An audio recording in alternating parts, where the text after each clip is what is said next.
Welcome to this quiet hour. There's nowhere you need to be, nothing you need to do. Just listen and let yourself drift. Tonight we travel back through time, not years or centuries, but millions of years, to witness the slow creation of one of Earth's greatest wonders, the Grand Canyon. Let the story of stone and water carry you into peaceful, restful sleep.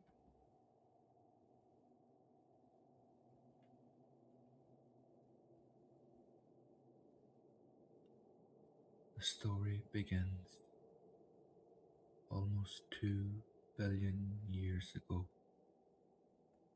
2 billion years. A span of time so vast that human history is less than a blink. There is no canyon yet, only an ancient sea covering what will one day be northern Arizona. The water is warm, shallow. In this sea, sediments settle slowly to the bottom, grain by grain, layer by layer. Sand and mud and the shells of countless tiny creatures drift down through the water like snow, falling through the depths. They accumulate on the seafloor at a rate so slow it defies human comprehension.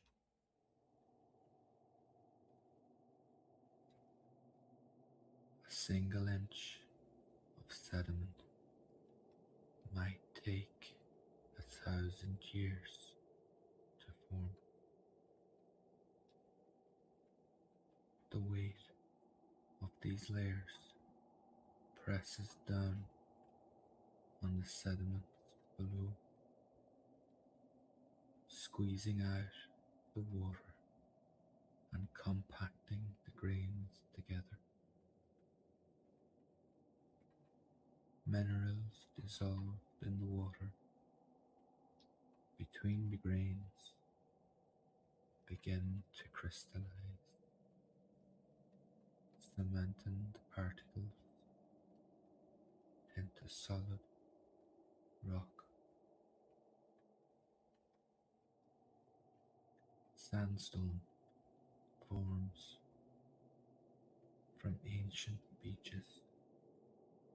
Limestone forms from the compressed remains of coral reefs and shell fragments. Shale forms from mud deposited in quiet lagoons. The process is patient, relentless, operating on a timescale that makes human history seem like the blink of an eye.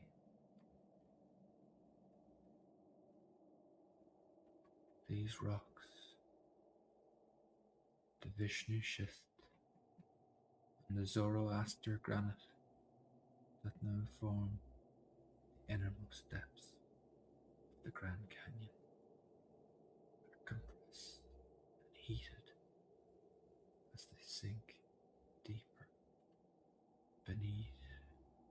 accumulating layers above. They are transformed by pressure and temperature into metamorphic rock.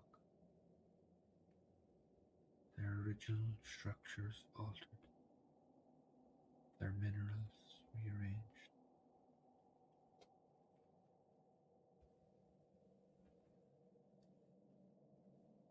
Time passes, the sea retreats, the land rises, mountains form and are worn away again by wind and rain. And then the sea returns, covering the land once more, depositing new layers of sediment on top of the old. This cycle repeats many times over hundreds of millions of years. Each layer tells a story. A limestone layer, records of time when the land was covered by a warm, shallow sea. A sandstone layer preserves ancient sand dunes from a time when the region was a vast desert. A shale layer marks a period of river deltas and swamps. By about 270 million years ago, the final major layer is deposited. The Kaibab limestone that now forms the rim of the Grand Canyon.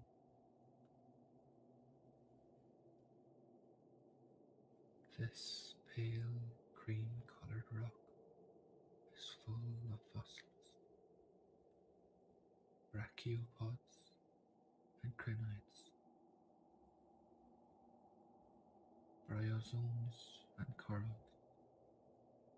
creatures that lived in the sea that once covered this high plateau. After this, limestone forms. The seas retreat for the last time from this region.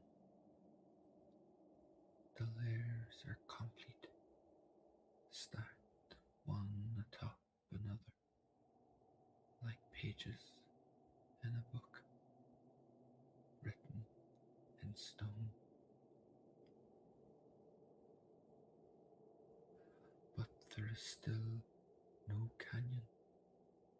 The Colorado Plateau is now a relatively flat landscape, perhaps near sea level, with these layers of rock lying horizontal, extending for hundreds of miles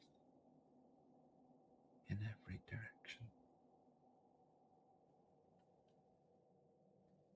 Rivers meander across this landscape, but they are small and shallow, making no great impression on the rock beneath. Then, about 70 million years ago, something dramatic happens. Deep within the earth, tectonic forces begin to push the Colorado Plateau upward. This rising happens slowly, perhaps a few millimeters per year, but it continues relentlessly. The plateau rises like an enormous elevator, lifting the layered rocks higher and higher above sea level. 1,000 feet, 2,000 feet, 3,000 feet. The rising continues over millions of years until the plateau stands more than a mile above sea level, a vast elevated platform of horizontal rock layers.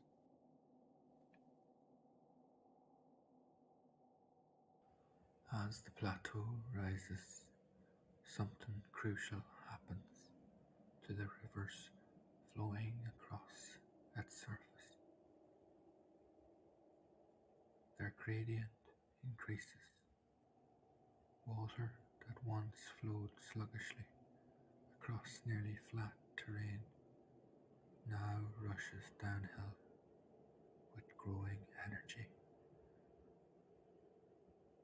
And moving water, given enough time and enough energy, is one of the most powerful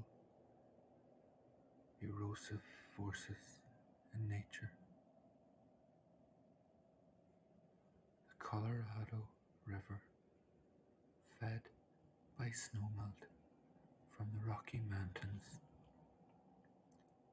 far to the northeast, begins to cut downward into the rising plateau.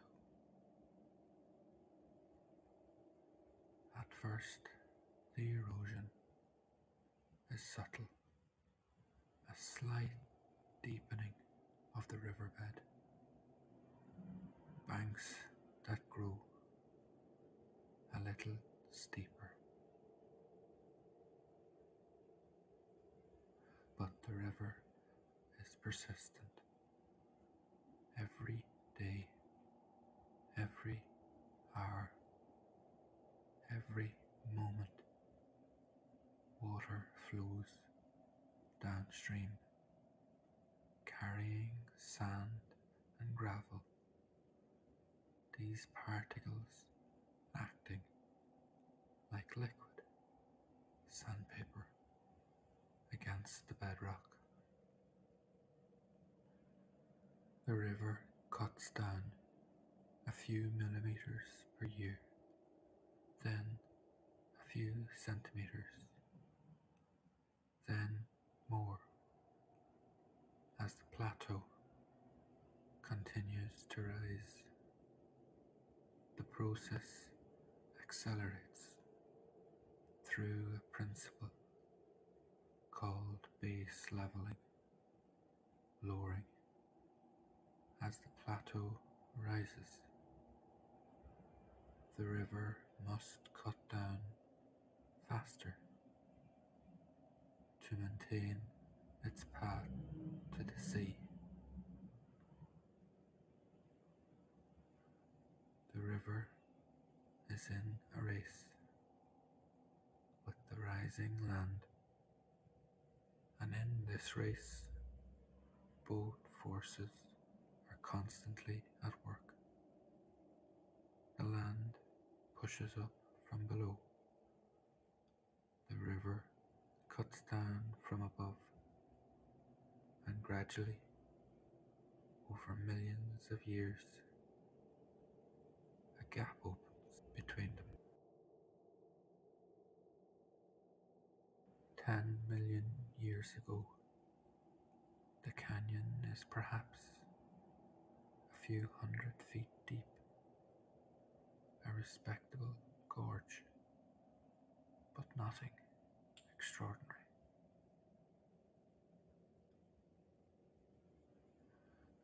5 million years ago, it has deepened to perhaps half its current depth. The river has exposed progressively older layers as it cuts down, first through the younger Permian rocks at the surface, then through Pennsylvanian and Mississippian layers, then through Devonian and Cambrian strata, working steadily backward through geological time.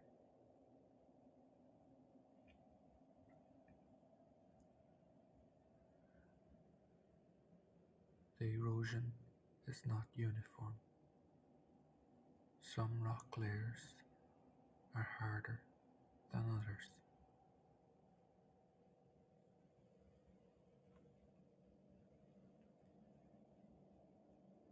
The limestone layers, though seemingly solid, contain cracks and joints where water can penetrate.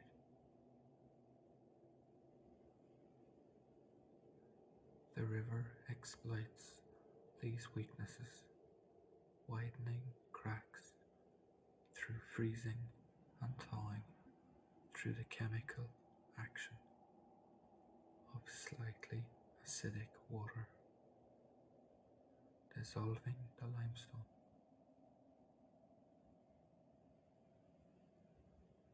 Softer shale layers erode more quickly than hard sandstone layers, creating a stair-step profile on the canyon walls. Side canyons begin to form as tributary streams cut their own paths down toward the main river. Rain falling on the plateau surface finds its way into these side canyons, carving deeper channels, carrying away more rock. Flash floods, though infrequent, are particularly effective at moving large amounts of sediment. A single flood might move more rock in a few hours than normal flow moves in years. The canyon grows, not just deeper, but wider. As the river cuts down, the walls become steeper and more unstable. Gravity takes over. Rocks fall from the cliffs, tumbling down into the canyon below. Large sections of cliff face collapse in massive rock slides.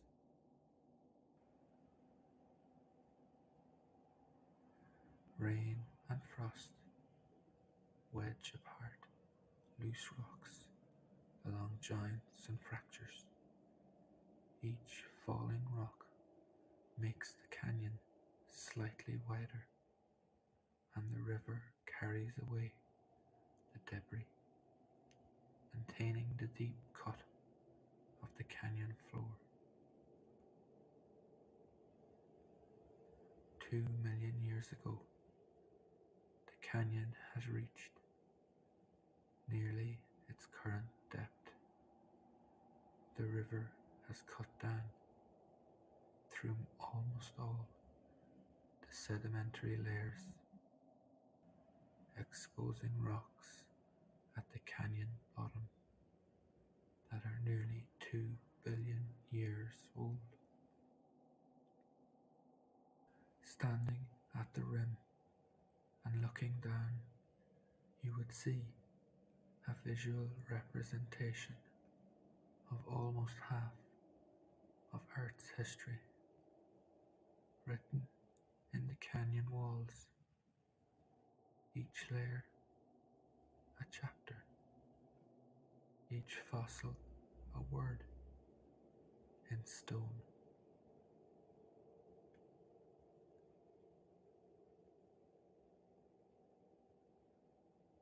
But the carving continues even today. The Colorado River carries approximately 500,000 tons of sediment through the Grand Canyon every day during normal flow. This is rock, once part of the plateau, now being transported grain by grain toward the Gulf of California. The river drops about 8 feet per mile through the canyon, giving it the energy to maintain this erosive power. The different rock layers create the distinctive appearance of the canyon walls. At the top, the Kaibab limestone forms a white rim, resistant to erosion, creating the dramatic cliffs.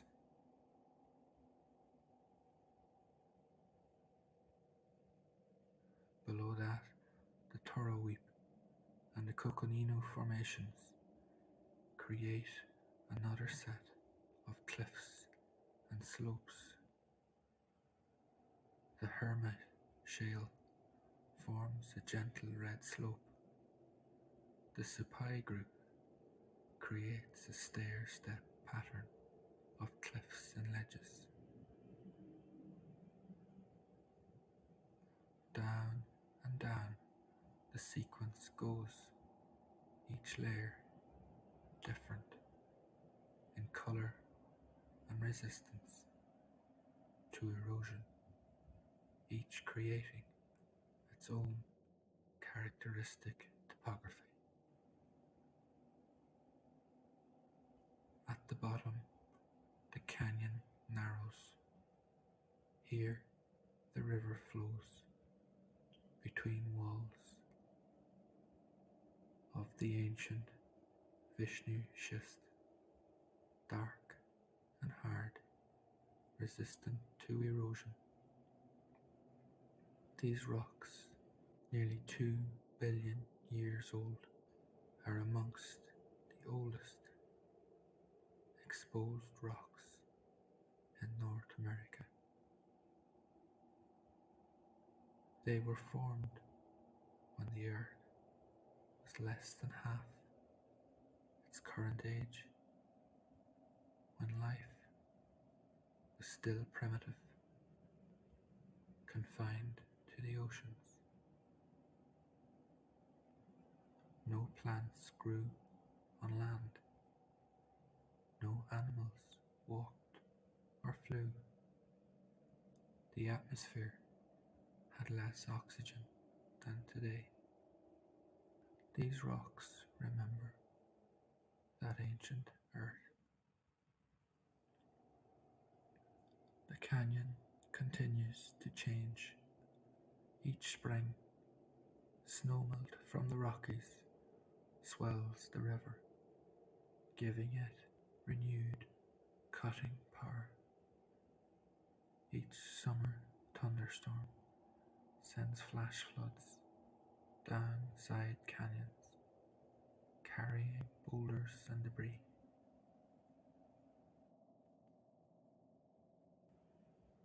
Each winter, water seeps into cracks, and the rock freezes, expands, and wedges the cracks wider.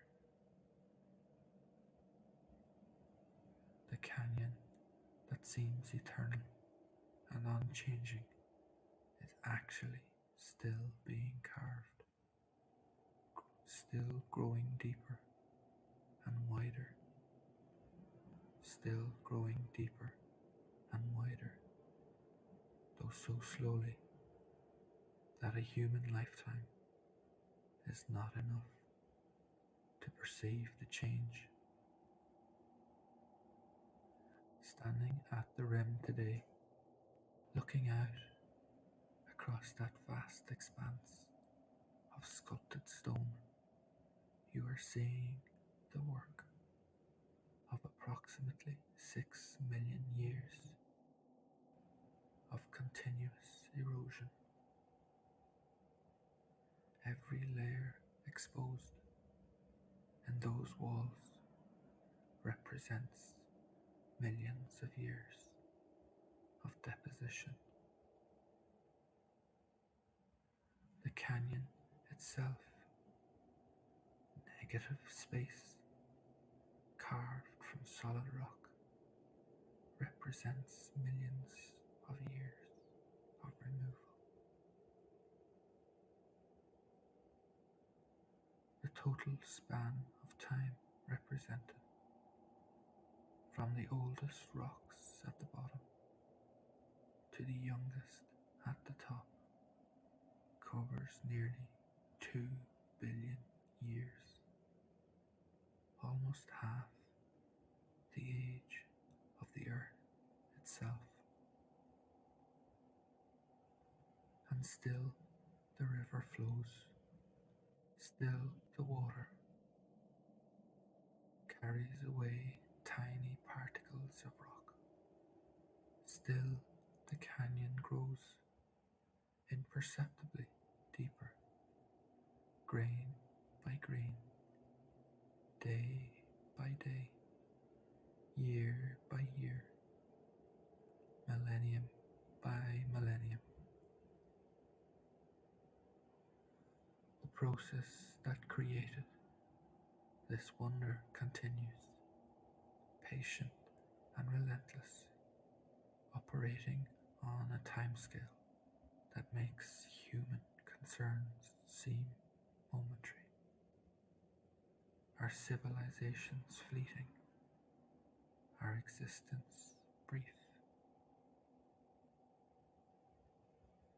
The canyon teaches patience, perspective, the deep time written in stone, the story of water cutting through rock, one particle at a time, the slow and certain power of natural forces working without